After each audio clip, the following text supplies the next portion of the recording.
समोर उपस्थित साहित्यप्रेमी वाचक रसिक श्रोते हो सर्वांना नमस्कार। सर्वप्रथम चैत्रेयाच्या 25 वर्षाच्या वाटचालीसाठी नरेंद्र पाठक सर आणि संपूर्ण चैत्रेय परिवाराचं अभिनंदन करतो आणि पुढच्या येणाऱ्या अनेक वर्षांसाठी त्यांना शुभेच्छा देतो। आता थोडंसं साहित्य परिषदेबद्दल।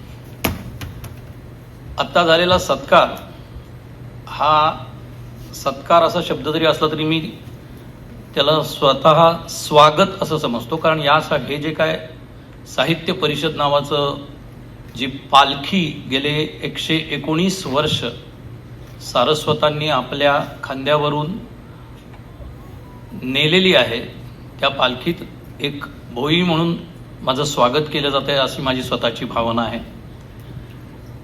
कारण माझ्यासाठी हे खूप नवीन होता, ते पदही नवीन होतं, त्यातलं कामही नवीन होतं। नाटकातल्या भूमिका, नाटकाचं दिग्दर्शन, नाटकातलं प्रशिक्षण हे 38 वर्ष 40 वर्ष करत आलेलो आहे, पण हे खूप नवीन होतं। त्यातून त्या पदावर बसल्यानंतर एक टिपिकल कार्यालयीन शब्दप्रयोग आणि हे करायचं असतं की प्रस्ताव बैठकीत मांडला जाईल, बैठक झाल्यानंतर मग आपण सर्वानुमते विचार करू आणि मग निर्णय घेऊ। तेही मी हळूहळू शिकतोय। सो माझा शिकण्याचा प्रशिक्षणाचा कालखंड सुरू झालाय असं मला वाटतं। पण तरीही सगळ्यात पहिलं पुस्तक जे मला आता एका सत्काराच्या निमित्ताने मिळालं ते होतं 99 साहित्य संमेलनाध्यक्षांचा परिचय, आणि त्यांनी जे अध्यक्षीय भाषण केलं त्याच्यातलं संक्षिप्त काही त्याचा सारांश अशा पद्धतीचं एक पुस्तक आहे। कानिटकर, सुहज जोशी आणि आमचे स्वप्नील पोरे यांनी संपादित केलेलं ते पुस्तक आहे।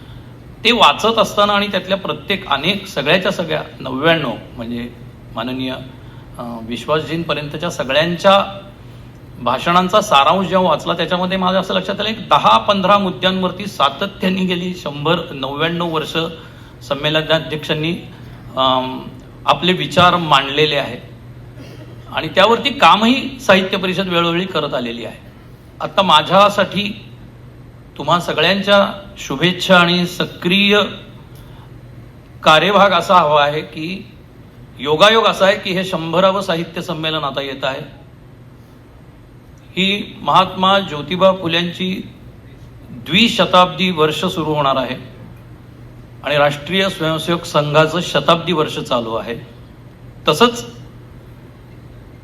ज्ञानकोशाच्या निर्मितीचंही शताब्दी वर्ष सुरू झालेलं आहे।